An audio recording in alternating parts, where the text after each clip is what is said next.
The LAMBDA Realm. Shadows of Evil. The LAMBDA Realm contained what used to be Morgue City, but now it was infested with zombies and apothecons. Jessica, Jack, Floyd, and Nero were cursed. They survived the event because they now had the power to change into monstrous beasts. They were now corrupted by the apothecons.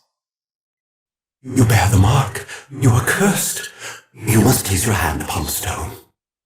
The keepers are here. They have begun their dark work. They are coming. They have already corrupted this world with their twisted malfeasance.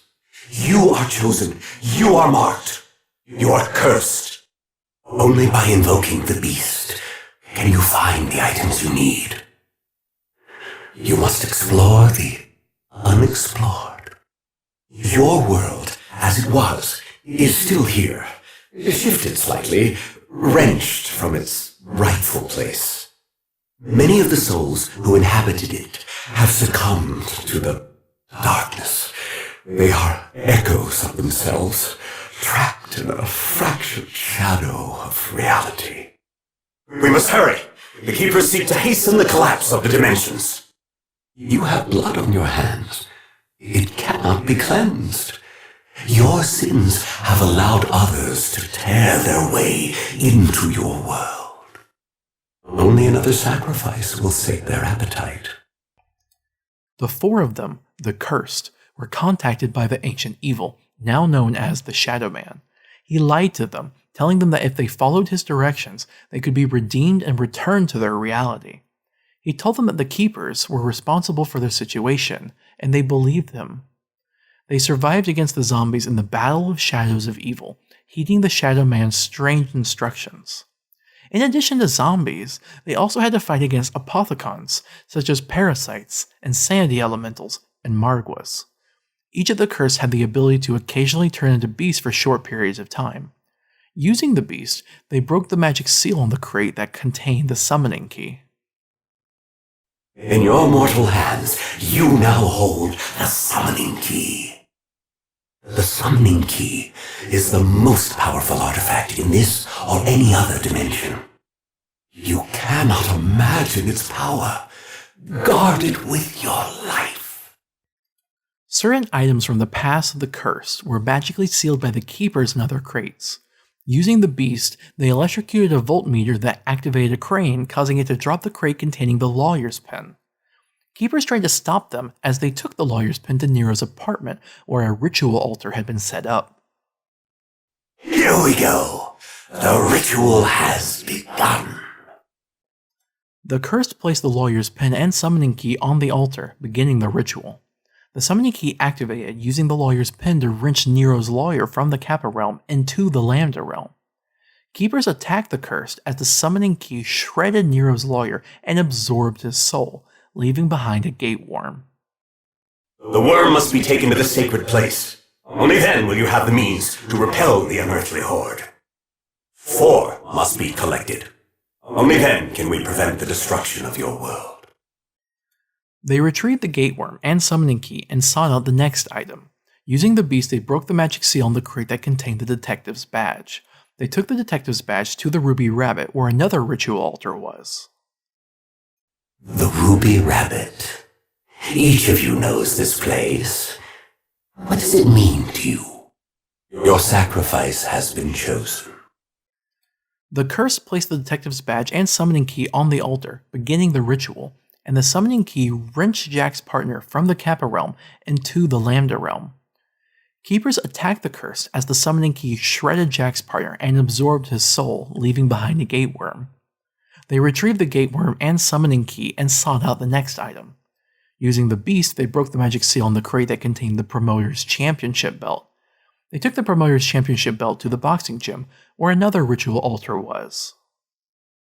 The boxing gym. Is this room familiar to you? Your sacrifice has been chosen.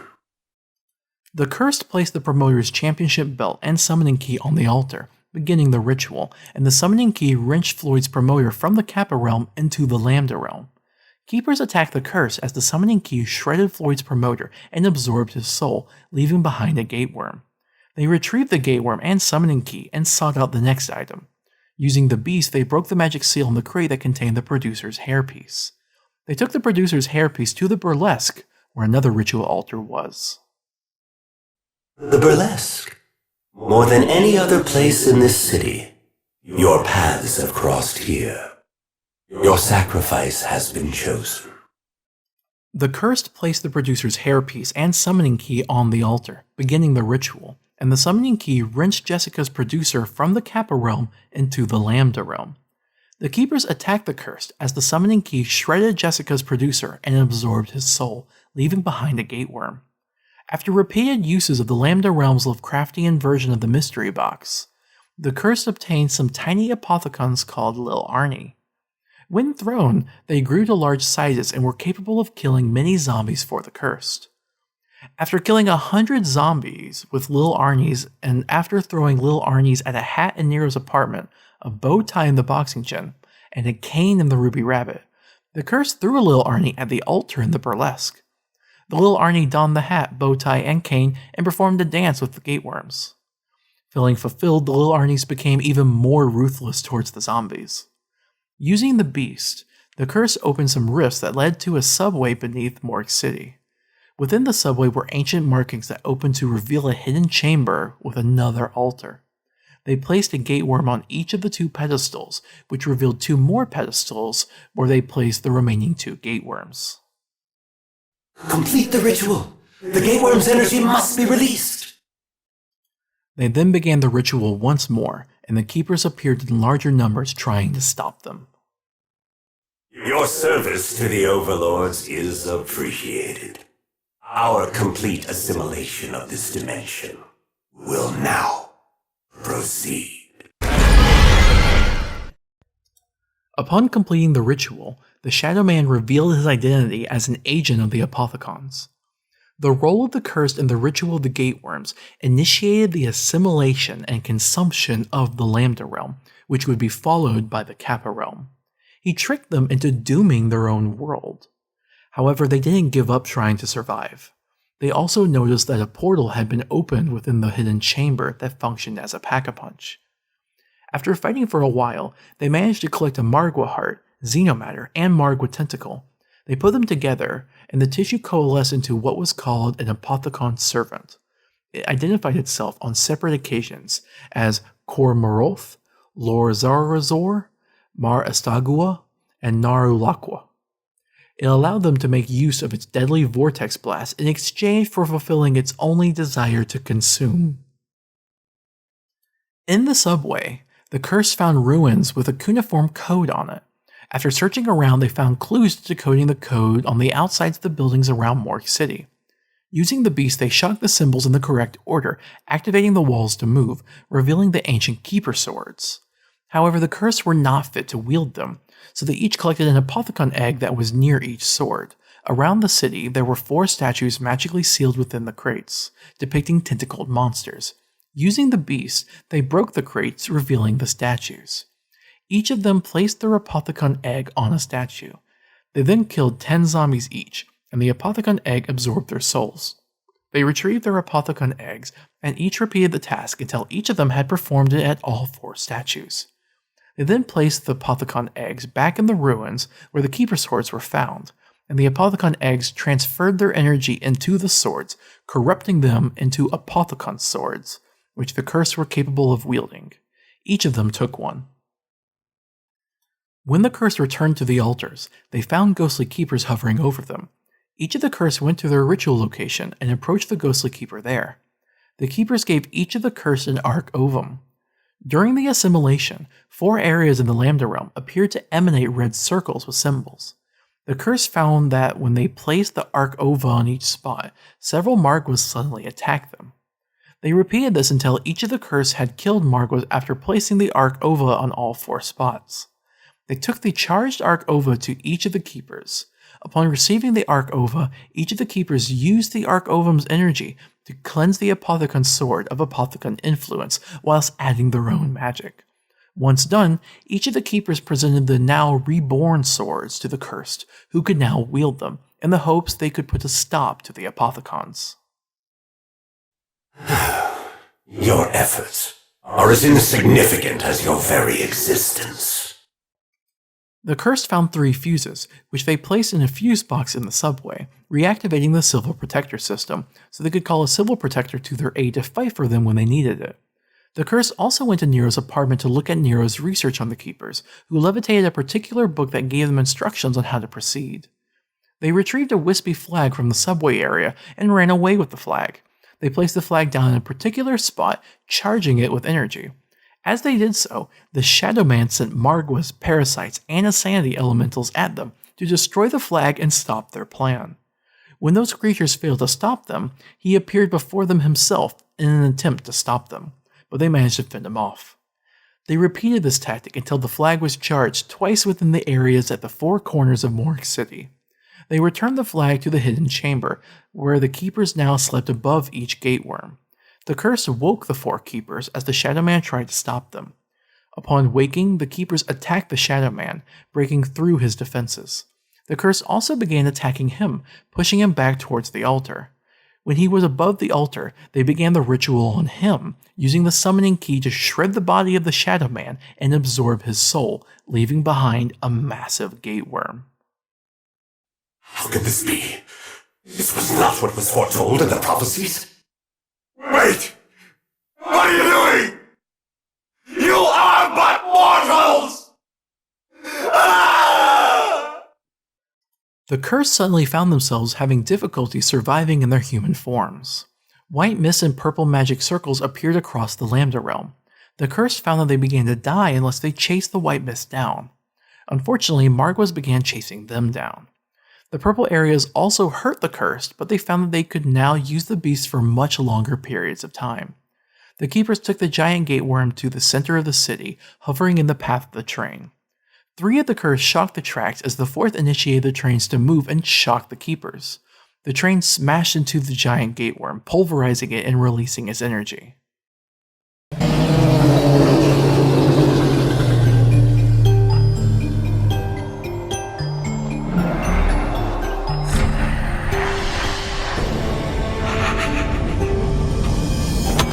I'm so sorry. I really don't have time to explain. I have a universe to set right. Thank you, and goodbye. The Cursed managed to halt the Shadowman's plan to assimilate their realm. The LAMBDA realm and Morgue City were still doomed, but the Kappa realm, the rest of the world, was saved. Just when a Keeper was going to reward them with the summoning key for their efforts in saving the world, Richtofen jumped in through a portal and snatched it from them. He then left the Curse for dead in the doomed realm. To any survivors of this realm, I am truly sorry. I wish I could offer you some words of comfort, but I cannot. It is my hope that I can rid the universe of the evil that has plagued us for so long.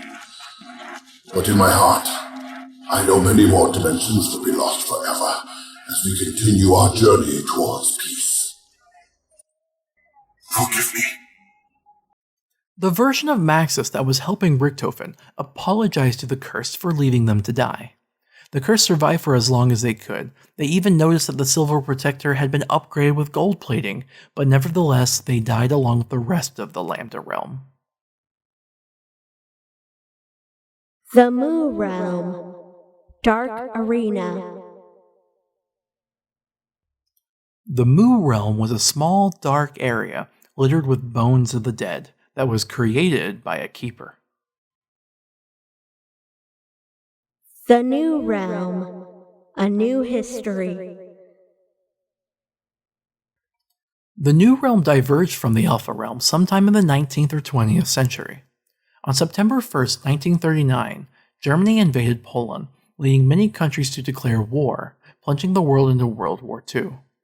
Group 935 was a research organization dedicated to improving the human condition, and it was led by Dr. Ludwig Maxis. Maxis had a daughter named Samantha Maxis. He cared deeply for her, and since her mother died, he was a single father. Group 935's headquarters was in Der Ries near Breslau, Lower Silesia, Poland. The facility was built atop the location of one of the Element 115 meteor impact sites. As Germany began to take over much of Europe, the German military approached Group 935 to contract them for weapon development. Maxis agreed, and Group 935 would make weapons for them in exchange for funding so they could do their real work. Maxis did not like making weapons, but he felt it was necessary. On January 4th, 1940, Dr. Edward Richtofen was the first human to teleport through his invention, the teleporter.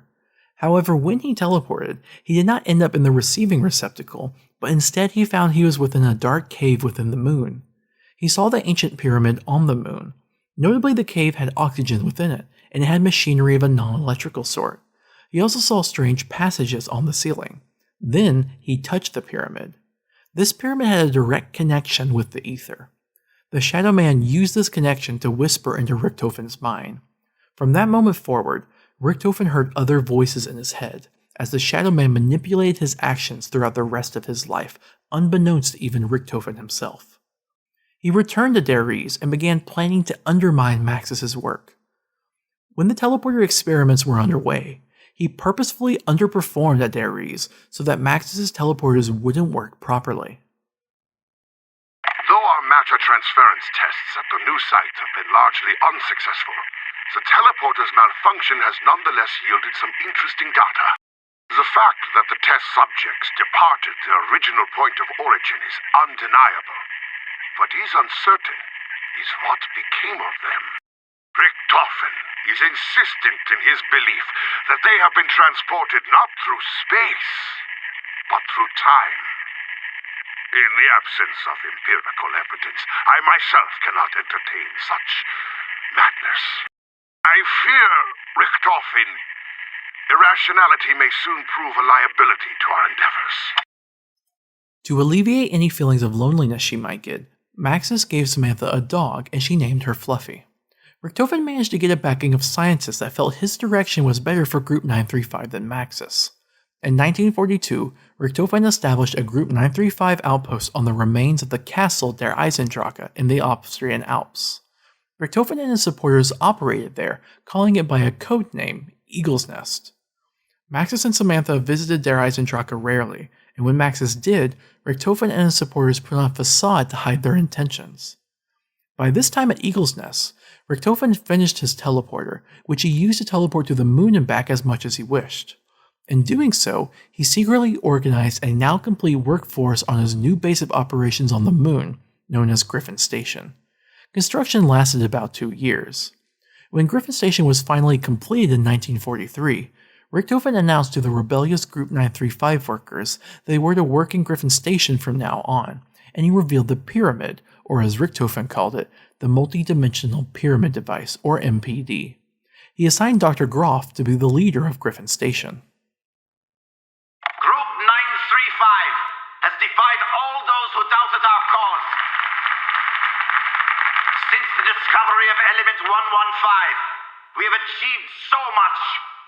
Our weapons program alone has advanced beyond even our wildest expectations. Furthermore, the fact that we have been able to establish a permanent base of operations on the moon itself leaves me filled with optimism for the future. We can literally do anything.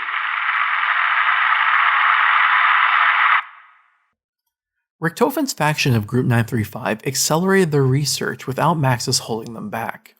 They researched many Keeper artifacts in Eagle's Nest and on the moon, and they began more extensive testing of teleporters and the MPD. Dr. Groff, I have absolute confidence that the teleporter trials will prove successful. As such, you should not delay the project's escalation based on your own petty fears. Personal insults aside, Richtofen, I can assure you that the progress made at our lunar facility has only served to accelerate our plans. I have no doubt that the discovery of the MPD will prove vital to deciding the outcome of the war.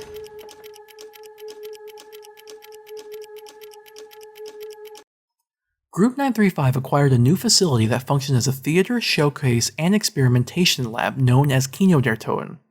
Maxis and other scientists at v.III occasionally made visits to Kino der Toten. Presentations and even theater plays still ran at Kino der Toten. Dr. Monty went a step further in intervening with mankind, and it took human form. Given the time period, he chose to take on the persona of an older, well-dressed Caucasian man, and he performed Dante's Inferno and Tempest. Midway, this way of life we're bound upon, I woke to find myself in a dark wood, where the right road was wholly lost and gone. Me, how hard to speak of it. That rude and rough and stubborn forest. The mere breath of memory stirs the old fear in the blood. But when, at last, I stood beneath a steep hillside, which closed that valley's wandering maze, whose dread had pierced me to the heart-root deep, then I looked up and saw the morning rays mantle its shoulder from that planet bright, which guides men's feet aright on all their ways. Our revels are now ended. These are actors, as I foretold you, were all spirits, and are melted into air, into thin air. And like the basest fabric of this vision, the cloud-capped towers, the gorgeous palaces, the solemn temples, the great globe itself. Yea, all which it inherits shall dissolve, and like this insubstantial pageant faded, leave not a rack behind. We are such stuff as dreams are made on, and our little lives are rounded with a sleep. In addition to performing Shakespeare, Monty performed a play that told the story of Primus and the Apothecons, but Group 935 likely interpreted his story as an artist-inspired fiction. Meanwhile, the Showa Emperor Hirohito of Japan also became intrigued in Germany's research of Element 115, so he saw to the formation of Division 9, whose duty was to investigate strange sciences that could help Japan win the war. Division 9's first installation was the Rising Sun facility at Shinonuma, the location of Japan's Element 115 meteor impact site. Shinonuma was located within Manchuria, but in acquired Japanese territory. Since Japan was an ally of Germany in World War II, Division 9 and Group 935 formed an alliance. Division 9 made designs for an energy weapon, and Group 935 seized the designs. Maxis then built the ray gun. Group 935 scientist Dr. H. Porter was then tasked with the ray gun from that time forward, and eventually created the ray gun Mark II. Richthofen also created a weapon, the Wunderwaffe DG-2. In their experiments with Element 115, Group 935 began many experiments at Kino der Toten utilizing zombies. Maxis and his secretary Sophia spent much time at Kino der Toten trying to break the trust barrier and get the zombies to listen to commands. They began to develop a close relationship and affection towards each other. After many weeks of failure at breaking the trust barrier, Maxis managed to make one zombie, Subject 2-6, listen to commands. Subject 2-6 was progressing when a fire alarm activated with bright lights and loud noises, causing Subject 2-6 to go berserk. Its handler tried to stop it, and they were both killed. In the commotion, Sophia was attacked by Subject 2-6 as well and infected with Element 115 from the zombie. After many weeks of failure and frustration, Dr. Maxis finally achieves the breakthrough he had been searching for. The results were immediate and startling. In the case of Subject 2-6, his instances of violent outburst were non-existent. His docility appeared permanent. Unfortunately, while we prepared to implement the treatment on the other subjects, there was an incident. During his field test this morning, Subject 2-6 attacked a handler. 2-6 and the handler were both destroyed. Maxis believes Subject 2-6 only attacked the handler. He does not know I was attacked as well. I have observed a developing pattern of high fevers and cold sweats. My thoughts are erratic. My relationship with Ludwig is complicated. I fear I cannot keep this secret from him for long. Sophia was afraid to tell Maxis about her infection, but Maxis found out anyway.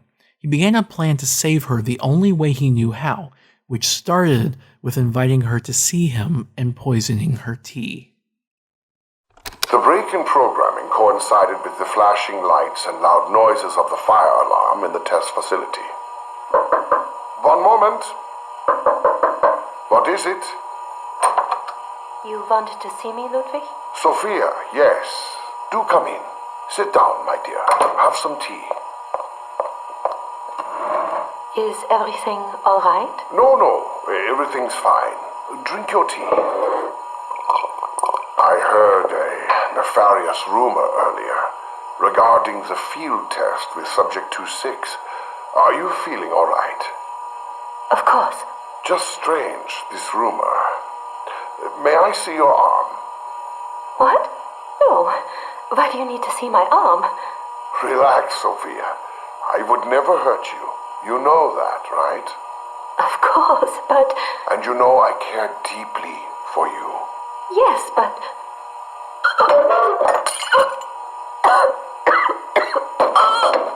Yes. Then you know everything I'm about to do is for your own good. The study of Element 115, the use of teleporters, and the bleeding of the realms made technological advancement accelerate at an alarming speed, with Germany leading the world. Maxis used his expertise to construct an artificial intelligence using Sophia's brain and memories in an effort to bring her back to life.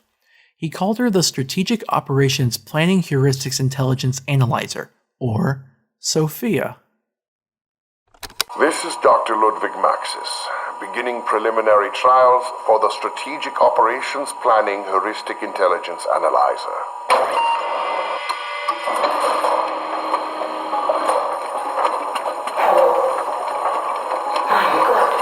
What's happening?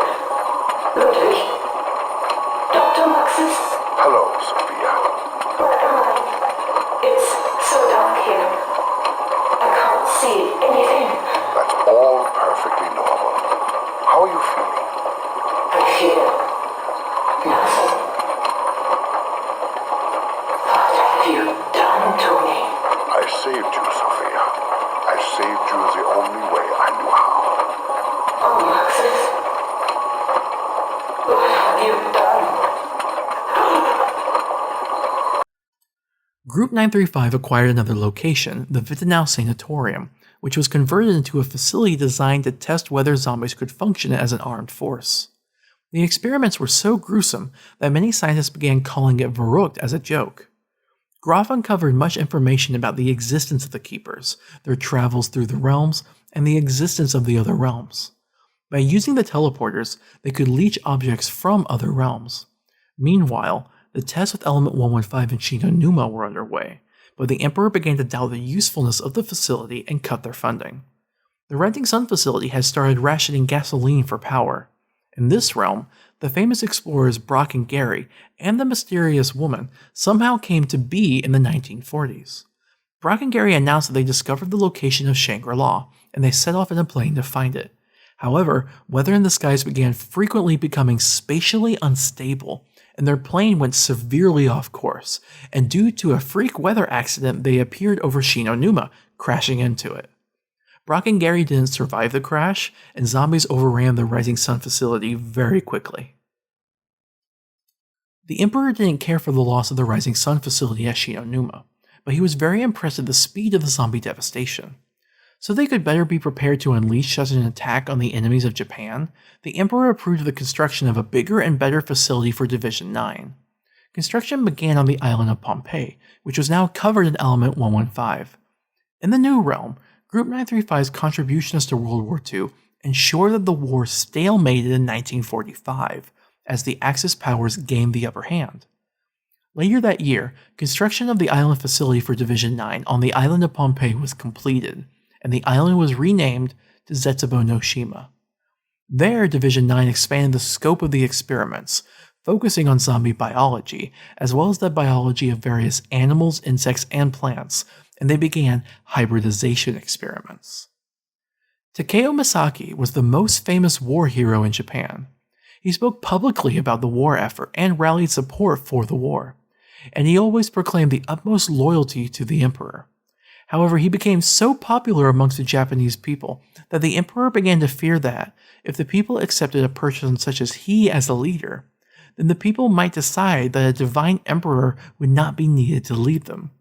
The emperor tried to arrange for him to die in a fake accident of many kinds, but Takeo was adept at surviving. The emperor instructed Takeo to inspect Division 9 at Zetsubo no Shima to make sure their work would help win the war. Takeo accepted immediately and left for Zetsubo no Shima. However, the emperor also sent an order to Division 9 that Takeo was to never leave the island alive. Division 9 allowed Takeo to continue to do his duties, but Takeo became concerned that they weren't taking his inspections seriously. When Takeo started asking too many questions about the experiments, Division 9 began barring access to certain areas. After making his inspection, he was horrified at the nature of the experiments he witnessed, but Division 9 had no plans of changing their methods. Takeo sent a letter to the Emperor detailing his worries, explaining how Element 115 and Group 935's influence would only bring tragedy, and asking the Emperor to please put a stop to the experiments. However, when Takeo tried to leave the island, he found out that he was a prisoner, and Division 9 imprisoned him within the facility. They even began using Takeo as a test subject since he just refused to die, no matter what they did to him. Group 935 began systematically capturing people for use in experimentation with Element 115, just like Division 9 to see what they could do. Meanwhile, Germany occupied the city of Stalingrad, having captured it from the Soviet Union. The Red Army was no match for Group 935's technology, and Group 935 created a base there called Gorod Krovi. Sophia was made the official database of Group 935, and she ran operations in Gorod Krovi. She employed a convoluted system of ciphers for communication to ensure only authorized personnel could read their memos. Sophia oversaw the research on the human experimentation, and they used cryogenic pods to keep the subjects in stasis when they weren't locked in cells. Sophia outlined 4 test subjects that had some correlation to the keepers.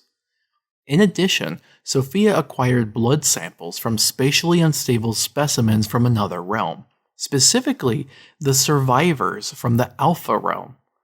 One test subject was a descendant of Pablo Marinus, and through repeated injections of liquid divinium, he began to have visions of Pablo Marinus' life. Groff dissected him and found the Black Sun insignia engraved on his spleen. He was marked by the Keepers. Groff embarked on the task of acquiring the test subjects Sophia mentioned. They were Tank Dempsey, Nikolai Belinsky, Takeo Masaki, and Edward Richtofen. Takeo was believed to be dead, and Nikolai was fighting amongst the Red Army. Group 935 captured Tank and put him in a cryogenic pod. Scientists at Verrucht kept asking Groff when the test subjects would be delivered to them for their tests, but Groff ignored them. Our allies in Division 9 have made great strides with their own research and development, though I must confess to having had my own doubts regarding the feasibility of their more ambitious weapons designs. Successful field trials suggest that we may be able to deploy the specimen as early as this winter. Assuming progress remains on track, we may finally be able to break the stalemate on the Eastern Front. The scientists at Division 9 created a variety of new species of plants and spiders, and they used cloning technology to bring back an ancient extinct creature, the dragon. They managed to gestate several dragon eggs, and they reported the good news to Group 935. Division 9 said they would give the dragons to Group 935 to fight the Red Army in exchange for technology and supplies from Group 935. Division 9 also made the dragons genderless and created mechanical control collars to make the dragons easier to control. Division 9 also used secretions from the spiders to make the Widow's Wine Perca-Cola, and they also made a weapon called the KT-4 that could shoot bioweapons, but they were still working on the fluid it would shoot. Meanwhile, the zombies became common knowledge around the world as the threats leaked out of Group 935. In London, United Kingdom, newspapers reported on a peaceful parade, but then newspapers began reporting unconfirmed zombie sightings in London. Soon after, widespread zombie attacks in London began to be reported as the British government tried to contain the threat. The event was considered an attack by Germany and Group 935, and the world transitioned into World War III. By this time, Group 935 invented the terrifying Reezer model of giant robot, Panzer Soldats, the Wunderfizz orb and machine, and mobile pods called Wunderspheres. Sophia invented the Valkyrie drones, as directed by Groff. She deployed the Valkyrie drones, Group 935's undead army, and Dragon units to pulverize the advances of the Red Army in Stalingrad. Richthofen created a new invention, the Ragnarok DG4, building upon the anti-gravity technology in the Wunderwaffe DG3JZ and the pyramid at Der Eisendrache. At Der Ries, Richthofen convinced Maxis that they should test the teleporters there to get them up to speed with the other teleporters.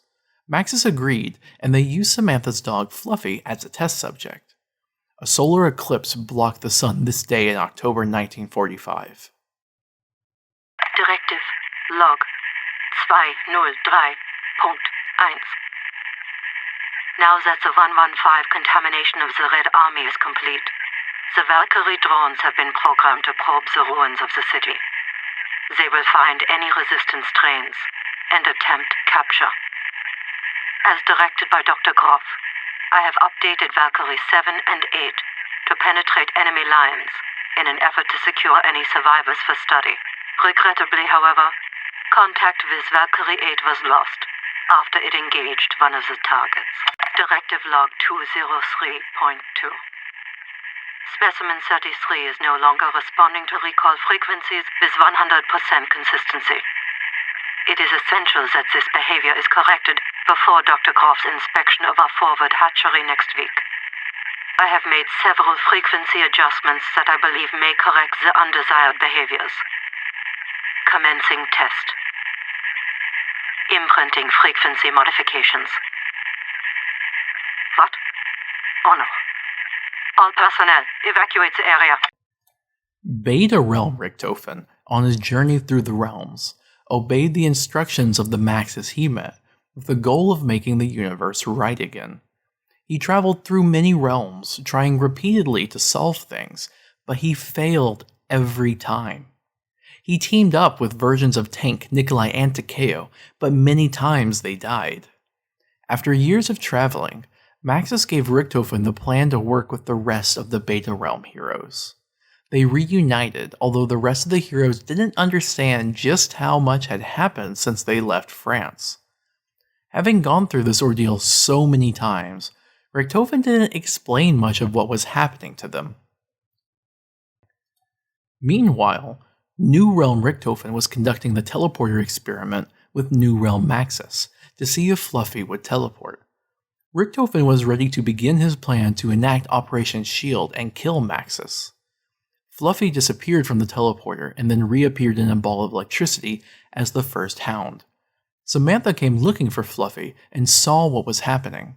Richthofen, seizing his opportunity, locked Maxis and Samantha inside the room with Fluffy. They made a dash for the teleporter.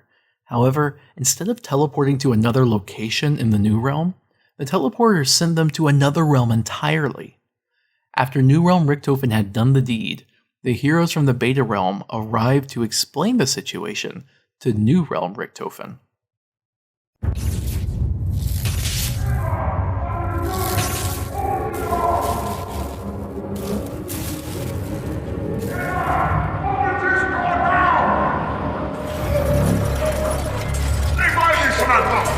Goodbye, Dr. Maxis.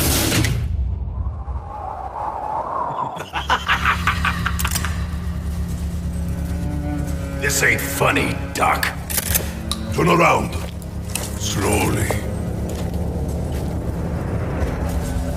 Do you know who I am? Yeah, we know.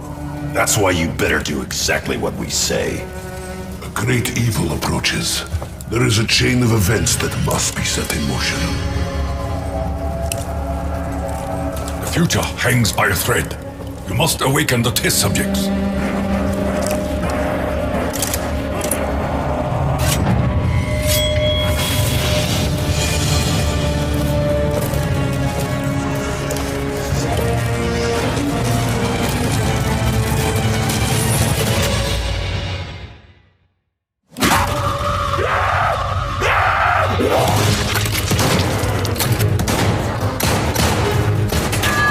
Richthofen! Whatever you're thinking of doing, don't do it! You do not want to meet what's on the other side of that door! You cannot begin to comprehend the great evil you could unleash!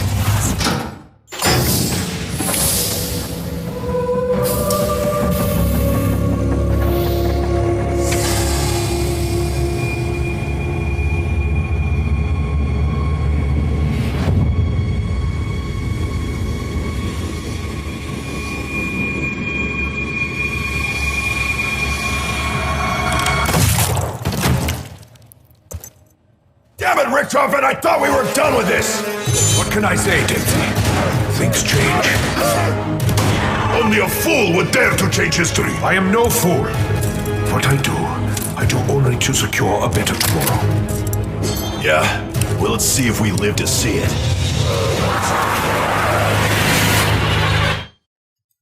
New Realm Richthofen received a signal on the teleporter, and he opened it against the hero's advice. Within it was Beta Realm Richthofen, and New Realm Richthofen showed respect to himself. Beta Realm Richthofen was angry to see that look on his evil alternate self, and he shot New Realm Richthofen in the head. He possessed the summoning key, and his mission that Maxis gave him was to use it to absorb the souls of each of them. He bent over his corpse, pretending to use the summoning key to absorb Richthofen's soul. He already had the soul of a Richthofen, a far less evil one too. Maxis told Richthofen to signal the fly trap once they were prepared to leave. Tank, Nikolai, and Takeo found messages left for them from their alternate selves from other realms, and they all told them to beware of the Richthofen they aided. Hey, other me. If you're hearing this, then it means that something's gone foobar. We're going to Plan B. Stick to that crab bastard like glue. We need to find out what the hell he has been doing and what he's going to do. We may be able to get a fix on your location if you can trigger one of the paradox visualizations. Good luck. We're all counting on you. Oh, wait. Whatever you do, don't get too close to the radioactive beacon. It makes your hair fall out. It is not all bad news, Nikolai. We may have failed in our mission, but at least there is now one less Richthofen to deal with. If it is any consolation, tell him that the first one is the hardest. I should know. I've killed at least 3 Richthofens. There was the one in the fire, the one with the bolt hook, and the one... What? No one told me? Sorry. Forget what I just said. Everything will be fine. Takeo. Brave upholder of the dying samurai spirit. It feels almost as though I am speaking to my ancestors. Instead, I speak to a reflection of myself. The man in the mirror, in another place, another time. Our allies are filled with confidence and bravado. But I am troubled. My dreams are haunted by a man in shadow. I fear this vision may be a portent of our destruction. The heroes discussed their concerns amongst each other as they fought the zombies in the Battle of the Giant. German, I will keep asking until I get an answer. What are we doing here? Putting things right, Nikolai. Putting things right. Your words are empty. Your soul is hollow. How could you ever hope to put things right? Nikolai, I realize that I'm often hostile towards you. It's simply because your ideology is diametrically opposed to mine. We are allies only because of our situation. We will not fight shoulder to shoulder forever, Richthofen. Though we may not see eye to eye, Nikolai, know this. I possess an artifact that will help us on our journey. You can never wash away the blood on your hands, Richthofen. You are an evil that must be stopped. I'm helping you more than you realize, Nikolai. After all, didn't I just kill myself a little while ago? I know what I'm doing. The beacon will allow Maxis to find us. Who is this fucking Maxis? I've never seen him. Apart from that brain in a jar we found in France. Can I trust you, Nikolai? Because last time I checked, we were enemies. When did you last check? We were allies in all 3 world wars! Richthofen seems to think he has some kind of plan. I'm not so sure about that. I think he's fucking delusional. When Richthofen speaks of putting things right, Do you think he has found a way to end this nightmare? After France, I'm starting to believe that anything is possible. Maybe there is a way to end all of this. To return to our homes, our old lives, our families. Our families? How many wives is it you've had, Nikolai? I gotta be honest, I lost count. As a Russian, I know how to endure, how to survive. Dare I hope for something more than that? You can dare, but I don't know if it'll do any good. In my experiences, wishes hardly ever come true. Hey, Tack, we gotta keep an eye on Richthofen. I don't know what he's up to, but I don't like it. I share your concerns, Dempsey. We would be wise to remain cautious. Did you notice him doing something weird when we first got here? Weird describes much of what Richthofen does. Right after he popped himself, when we were holding back the horde, Richthofen knelt down over the body. Why? Perhaps he was paying respects to his foreign self. We gotta piece it all together, Tack. Why the fuck did he come here? Again? We know not where Richthofen has traveled, but I believe his experiences have changed him. Wherever he's been, whatever he's been through, I'm not sure Richthofen's any less crazy than before. Mysteries will reveal themselves in time. They always do. This is the nature of our quest. German, your actions defy reason, but you seem driven by a sense of purpose. I do have a purpose, Takeo. A purpose you will come to share. You only have to trust me. You trade on lies and deceit, Richthofen. Give me one reason why I should trust you. I don't have time to explain now, but I have a message for you. A message from the Emperor. What do you know of the Emperor? It has been so long. I feared he had abandoned me, forgotten me. You have not been forgotten, Takeo. Stay strong, and your path will become illuminated. I do not understand your riddles, German. How will my path become illuminated? The spirits of your ancestors are not the only voices you will hear, Takeo. Trust your instincts. Listen to them. Last night I had a dream. I dreamt of a house with children. Yes, hold on to that thought, Takeo. In time, you will come to learn the significance of your visions. So, you gonna tell me what the fuck you were doing back there? Dempsey, my dear, simple-minded American, you simply wouldn't understand. Right after we got here, after you said goodbye to your evil twin, you did something strange. Strange? Ha! Dempsey, you're really going to have to narrow it down. I know you're sick, Richthofen, but why were you messing around with your own corpse? That wasn't my body. That was someone else entirely. Someone a bit like me, but not. He's dead. Hey, I know what I saw. I saw you stoop down and hold something against the body. Pictures, Dempsey, pictures. Or it didn't happen. There was something I was going to ask you. What was it? Ah, dear Dempsey. Is your memory loss perhaps due to your prolonged exposure to element 115?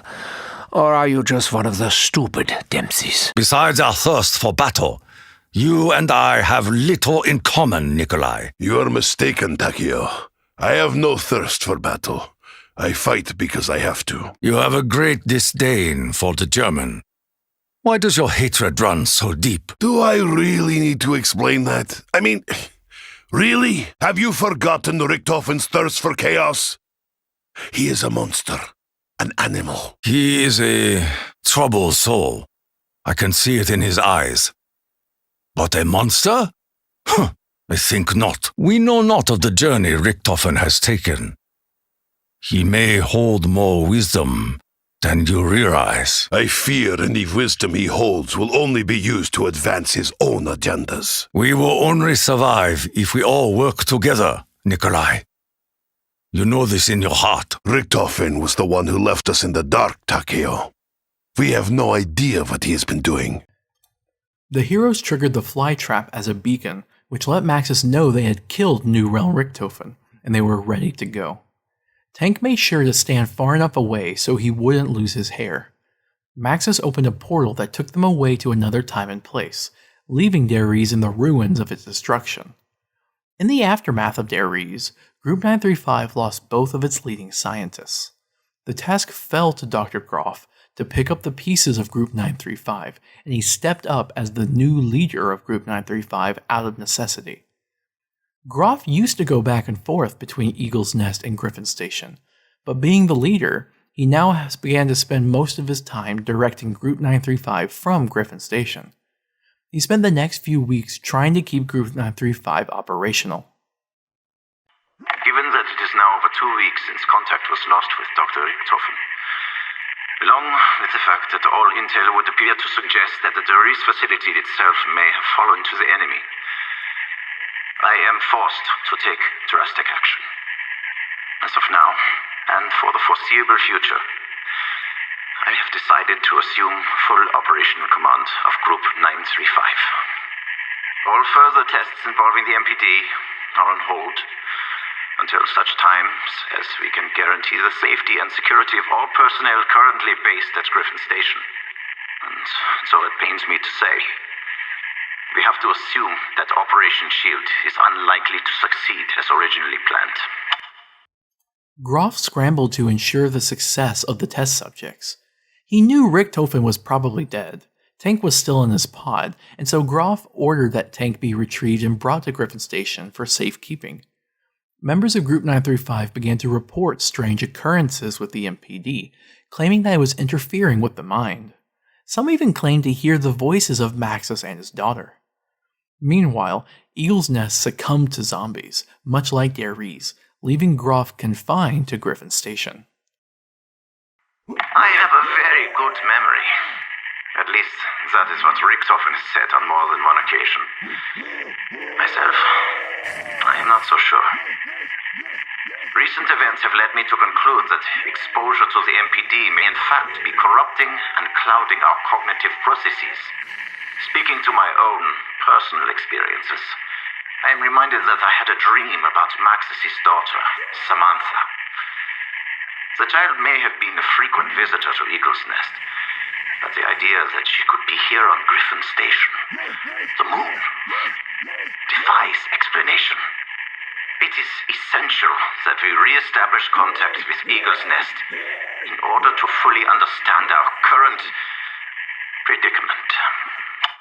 Despite the fact that all testing of the MPD has been put on hold, we have nonetheless observed a series of unprecedented and, dare I say it, erratic behaviors exhibited by the pyramid. Comms interference and power outages have become commonplace, leaving many fearful for their own safety. The perimeter guards in the exclusion zone have reported hearing voices emanating from the MPD. Though external recordings do not corroborate their testimony, several individuals reported hearing the same exact words. I must go to her. The loop must be closed. While most accounts claim that the words were spoken by an unidentified individual, several seem to believe that the quotation came from Dr. Maxis. That, I know, is not possible. Such is the increasing atmosphere of paranoia that we have taken to ensuring the placement of survival suits throughout the facility, just in case essential life support systems should fail. People in Setsubo no Shima also claimed to hear the voices. An armed truck drove through Austria with the test subject Tank in tow. The truck had a Reezer as an escort to make sure the delivery was completed. Maxis opened a portal within the control station of the Reezer, and the heroes appeared and took control of the robot.